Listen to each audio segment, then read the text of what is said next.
to upgrade your guitar setup without breaking the bank? Today I'll show you how to take your tone to the next level on a budget. From guitars to amps and pedals, we'll explore affordable options that sound amazing. Check this out. Upgrading your gear isn't just about spending money, it's about improving your sound, playability, and overall experience as a guitarist. Better gear, better playing. A quality instrument feels better in your hands, making practice more enjoyable and effective. Enhanced tone. A decent amp or pedal upgrade can transform your sound instantly. Common misconception, you don't have to spend a fortune to get good gear. There's plenty of affordable upgrades that can make a huge difference. Now let's talk about some budget-friendly options that deliver serious value. So what are the best affordable upgrades? Here are some great options without the hefty price tag. I've pulled up a few budget-friendly guitars to share with you here, starting off with the Sonic Squier Stratocaster. This has some cool features. It's a pretty good entry-level guitar, and we've got at the headstock here just some standard tuners, and the nut is a non-locking style, so you won't have to mess around with a locking nut. You can just tune right up and you'll be all set. This has a maple fretboard with black dot inlays, and if we zoom in here, you'll see that this has the HSS pickup configuration, which is a humbucker in the bridge, single coil in the middle, and single coil at the neck position.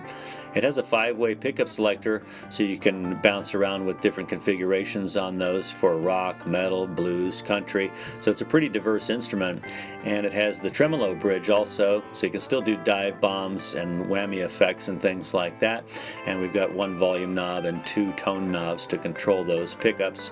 Now if we look on the back side of this, we've got a bolt-on neck, which is fine. I have several guitars with that on there. An upgraded guitar option would be to have a neck-through design where it's all one piece of wood right there, which is definitely a nice upgrade, but you don't need it if you just want to rock out and get started on something. This is pretty decent.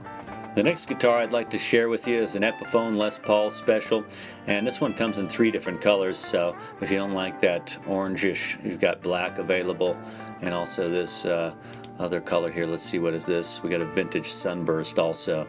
So this is a pretty basic guitar, you know, but it'll get the job done, and depending on the feel of the guitar that you like, some people love the feel of this type of bridge. It has this fixed bridge configuration, so you can't do any whammy style or dive bombs or anything like that, but on the plus side, this guitar is going to stay in tune quite a bit better, which has a little different configuration of the tuning heads. You'll notice 3 per side.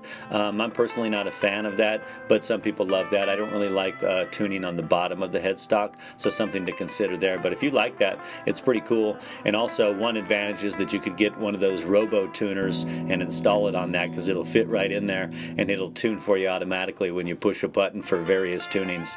So that's a pretty neat feature if you wanted to get that. But just like the other guitar, there's no locking nut on this, so it's pretty quick to tune up, and you've got your standard dot inlays on that as well. Let's do a close-up of the body here. It looks like we've got 1 volume knob, 1 tone knob, and a pickup selector between these 2 humbucker style pickups. So that's something to consider as well. Some people don't like having a pickup in the middle so that your pick doesn't get hung up, which I do enjoy that. I have guitars with both, but I definitely like the idea of not having a pickup in the center so you don't get hung up.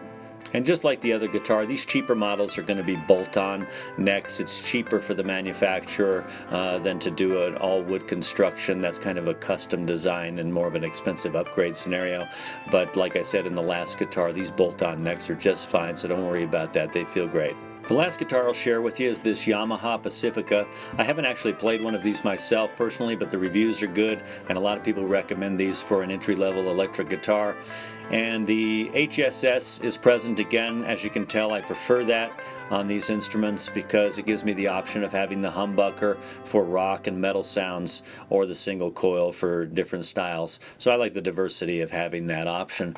And this again is similar to the Stratocaster, the Squier.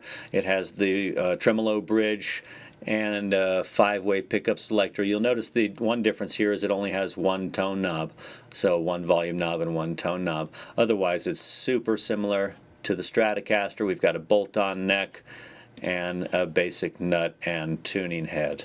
Amps. I've selected a few amplifiers to share with you here that are on the entry-level budget, and starting off we've got the Boss Katana Mini guitar amplifier here. I've tried out several of the Boss Katana amps, the larger versions, and I also own a couple of the Roland Cubes, which this Boss Katana is an upgrade of those. This is the kind of a newer model of what they did with those. However, they've made some changes. In this case here, this is really simplified, so if you need a lot of features, this is not the amp for you. It has very simple setup. We've got drive, crunch, and clean as far as your amp options with gain and volume, and then you've got a simple EQ here, and delay is the only effect on this amp. You can select the time and the level of the delay on this. So if you're looking for more effects, this isn't for you. If you want reverb, flanger, chorus, those kinds of effects, you're going to want to pick something else. But if you just need a simple kind of practice amp that is also battery powered, which is nice with these, you can just carry this with you and take it someplace without having to try and plug in. You can plug in, it has that option, but that's a nice feature. Now the other thing that you have with this is an aux in, so if you want to run your phone into this and practice along and jam along with some backtracks, you can do that. And then also it has a recording out with an amp simulator, so you could run this right into your DAW or potentially even like an iPad or a tablet and record directly in, so you probably get a pretty nice sound out of that without having to use a microphone. So for $99.99, this is a pretty good choice for a practice amp and some basic recording features. This is a slightly upgraded version from the previous Katana Mini. This one's got a little bit more power and it has several more features. So let's zoom in on this here and take a closer look. As you can see here, this is pretty much the same. You've got crunch and brown and clean, which is like a gain, and then you have variations of that, which is interesting in a volume knob. So you've got EQ, that was exactly the same. The one thing that's different about this, which is a pretty cool upgrade, I would say for 50 bucks, is you can select between all these different effects. You got a compressor, a phaser, tremolo, wah-wah, reverb, all these things, octave, and then you also have delay that can be used at the same time, or reverb simultaneously. This one has a built-in tuner, and as you can see there, it has a Bluetooth connectivity, so that means that you can use your phone to play backtracks and things through here without plugging in the cable. So that's pretty cool too.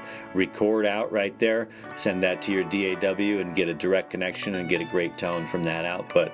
And then you've got a power supply insert right here. So if it were me and I was deciding between this amp and the Katana Mini, I would definitely go for this one instead. It's an extra 50 bucks, but well worth it.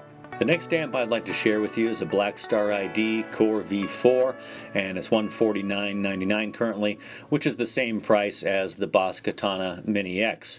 So comparing those two, let's take a look at the controls on this, because I actually bought this for a family member a couple of Christmases ago and had a chance to jam on this a little bit, and it was super cool for a small practice amp. So you've got your basic input, you've got your streaming in just like the other one. You can run your phone for backing tracks, headphones out, output, that kind of thing. And then you've got several voices. This has more voices than the Katana, so that's nice. And the cleans were quite cool on this, and the distortions were great. When I got the gain up high, it sounded really cool. And then take a look at this. It has a power adjuster, 1 watt to 10 watt, so that allows you to get a loud sound at lower volumes. I like that about some of the older Roland Cubes as well. They have that power attenuation built in. All right, then you've got your gain, volume, and a single EQ, so that's a little different setup, but that works just fine. And one of the features I like about this that's a little bit better than the Katana to me is that you can run 3 effects simultaneously, where you can only run 2 on the Katana. And then you've got a tap tempo feature here for the delays, which is nice. So if you're trying to get your tempo at 120 BPM, for example, you just tap that to the rhythm, and then your delay will match right up with that. And you've got your level here and a power switch. So if I had to choose between this and the Boss Katana Mini X, I would go for the Black Star. It's a great product and it sounds real good, and it just has some features that I prefer on that. The last amp that I want to share with you is a Fender Mustang LT25. This comes highly recommended with a lot of great reviews. I haven't personally played this, but it seems excellent, and it's only $10 more than the Black Star amp that I previously recommended. So let's take a look at this. We've got 25 watts of power, which is better than the other amps, with an 8-inch speaker. So that's going to give you a little bit more heavy sound with that larger speaker, which is nice. Let's take a close-up of the connections and controls. Alright, starting on the left here, we've got a foot switch input, which is also cooler than the other amps starting off, because that means you can switch from clean to distortion presets with the foot switch, which is excellent. Then we've got a basic input. We've got headphones and an aux in just like the others, so you can practice with your backing tracks. Gain, volume, EQ, master, and then you've got this little digital preset number here, which is controlled by this, which is excellent because you have 25 amp models in this, which is quite a bit more than the previous amps. The minis in particular, the Katanas, only having 3, this has 25, so that's quite a jump up for only a few bucks more. And then of course it's going to be a digital connection, USB to your PC, so if you wanted to operate on the app, you can do that. So having looked over all 4 of these amp options and the price range that we're talking about, I personally would spend the extra bucks and get this one here for $160. Based on the reviews and everything I've seen about it, this would be definitely a better option as a practice amp and even to jam in smaller group settings. Next, let's talk about effects pedals. I do have combo amplifiers and I enjoy them, but I generally use just a multi-effects pedal these days for most of the things that I do, recording and making videos and even jamming with the band. But that requires powered monitors to run through or some kind of speakers to connect to. So if you don't have that, this can be a more expensive option. But if you do have some speakers that you can run these effects pedals into, this is the better way to go in my personal opinion. I like it. It gives you a lot of options compared to the combo amps. And this in particular, this Nux MG300 multi-effects pedal, I hadn't heard of it until recently, so I did a little research and it comes highly recommended for this price point of $159. It's got a lot of options and some interesting ones. So let's take a look and zoom in. So the most eye-catching is this here, this display of showing all the pedals that are in the effects chain. That seems pretty cool. And then of course you can control those individually as you go into the edit mode. But you've got a select feature here, gain, level, master, and this has a looper built in with also drum beats. So that's going to be definitely different from some of the other pedals that we'll see here. But that all seems very interesting. Let's look at the features list. So this has amp models and post effects and editing software, which is valuable. I like that. I use the Boss editing software, and it's really intuitive and easier to use than just trying to edit everything right on the pedal there.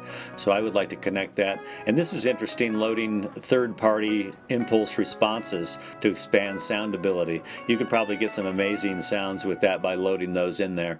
You've got USB stream, so you can record directly to your audio interface. And as I said before, 56 drum beats and 60 seconds phrase loop synchronization with the rhythms. So that's probably a very cool feature to practice rhythms and have your own drum beats. You can probably create full-length songs that way. And global band EQ for live application adjustments and so forth. The Nux MG300. Let me know how you feel about it. Alright, next we've got a Line 6 Pod Express black guitar effects pedal. And if you don't like dealing with software and complicated displays, this is the way to go. This is a very simple pedal.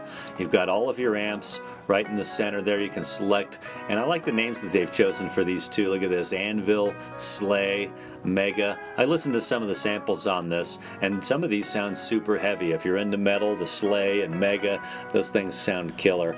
But it's very diverse, so any kind of style will work for this because you can adjust all kinds of things. Once you've got your amp selected, you've got the mid boost, which is like compression, and then over here you've got your distortion and gain, different types of distortion. Then you've got your bass and modulation, which is chorus, flanger, phaser, tremolo. Quite a few effects options there. Then you also have delay and reverb options over here, and you have alternative channels as well. Down here you've got your tap tempo, so you can tap that delay to get that matching your BPM, and a built-in tuner as well. Let's check out some of the connections. Alright, you've got a real simple connection option as well. Guitar in, stereo out. That's going to be important to use those delays effectively. You're going to want to use both of those to a stereo setup. And then you've got a foot switch option, which is very cool, right? So you can add additional control over the reverb and delay, let's say, if you want to turn that on and off and these kinds of things. And then you've got your USB-C to PC if you wanted to use that feature. It's available there with a simple power in of DC. You've got a volume control on the left side here and a headphone out as well. And I think this pedal's super cool. You know, let me know what you think about it compared to the Nux MG300. But I feel that if I had to choose between the two at this point, I would go with this kind of a thing. But the drum beats and rhythms on the Nux MG300 sound appealing as well. Let me know what you think in the comments below. The last effects processor I want to share with you is this Boss GT1, and as you know, I'm a fan of the Boss line and the Roland gear, so I'm a little bit partial because I use the Boss GT100 for a lot of my stuff, including playing with the band. Even though it's an older pedal board, one of the coolest features about these is that it has the software Tone Studio, which you can connect this to your PC and download all the same amp simulators and presets and things that I use on my older board, and of course that they're using for all of the upgraded and expensive boards, the flagship board that's $1,000 for example, and this is only $199. So definitely something to consider because you can get the same tones in here, you just have less control over them. So let's talk about the controls a little bit. Let's zoom in. Alright, so pretty simple control board compared to some of the other pedals, and it even says right here easy select and easy edit, and that's a great way to get to some presets. They generally have stylistic presets there like jazz, rock, and blues and country, so you can find something real fast without messing around with the settings too much. And especially if you're not good at setting up your own amp tones, they've already done it for you. And then we've got 3 control knobs here, I presume, to scroll through some of the edit settings in there, and then here are all of your tone controls, your effect controls, your effects, compressor, overdrive, distortion, the preamp, modulation, effects 2, delay, reverb. So this has a ton of effects in it, and connecting it to the Boss Tone Studio, it gives you a heck of a lot of access to other effects and amplifiers and things. And then of course you can just save those right to this device here and use them right here live. And let's take a look at the connections as well. Alright, pretty similar connections to the other pedals. We've got an input jack here, 1/4 inch for your guitar, aux in for your phone to jam with backing tracks, headphones out, stereo out. You're going to want to use that in a stereo configuration with powered monitors preferably. That's what I do. And then you have the option to plug in other pedals in this to control as well, like a wah-wah pedal or a selector pedal to switch between other presets or editing features and things like that. But like I said before, you can connect this right to your PC to use the Boss Tone Studio, and that will work great. And then DC in, so you got to power up right there. Here's another cool feature that this has. This one's battery powered. If you wanted to carry this to the gig, as long as you got a fresh set of batteries, you can probably make it through the gig on battery power without having to mess around with finding power supplies. You know how that is on dark stages. Sometimes it's a pain with everybody else using all the power supplies up. I like the fact that these buttons light up, so for a dark stage this is going to be super cool and very easy to see while you're up there, and you won't be fiddling around in the dark trying to find where you're at. And then of course this, compared to the other pedals we've checked out so far, it has the built-in volume pedal, right, which can be used as a wah-wah or a volume control. I love that. I really like to have that in my setup, so I highly recommend that. So this pedal compared to the other two, it's a no-brainer for me. It's $199, so it's a little bit extra cash, but I personally would save up the money and have a little bit of patience instead of jumping into something that didn't have these features, because it's going to give me most of the things that I would need to record and to jam with a band, as long as you have speakers, like I said before, powered speakers or an amp of some kind that you can run this out to. But where can you find these at the best price? Let's talk strategy. Maximizing your budget. Finding great gear at the right price is all about knowing where to look. Buy used. Check out Reverb, eBay, and local classifieds for deals. Wait for sales. Holiday sales, clearance deals, and open box items can save you big money. Prioritize what matters though. Instead of upgrading everything at once, focus on the most important piece of gear for your style and what you need at the moment. Sometimes patience pays off. Instead of settling for a cheap guitar that won't last, save up a little more for a solid upgrade that you'll love. Alright, let's hear the difference between entry level and upgraded gear. For my budget-friendly setup, I've got a Fender Stratocaster copy here made by Series 10, and I've got a Roland Microcube GX. Let's see what this sounds like.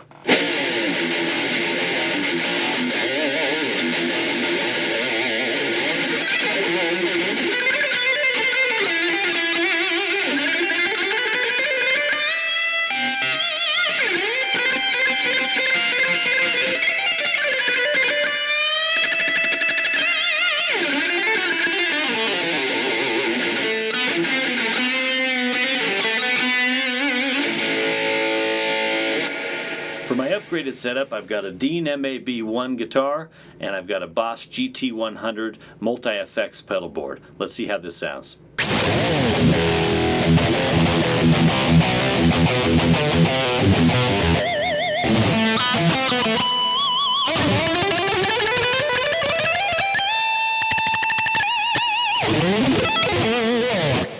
Upgrading isn't just about getting better gear, it's about unlocking your full potential as a musician. So whether you're upgrading your first guitar or adding new gear to your collection, remember, you don't need to spend a fortune to sound great. What's your favorite budget-friendly piece of gear? Drop a comment below and let us all know. And if you found this video helpful, hit that like button and subscribe for more guitar tips. Keep playing though and improving, and I'll see you in one of these videos next.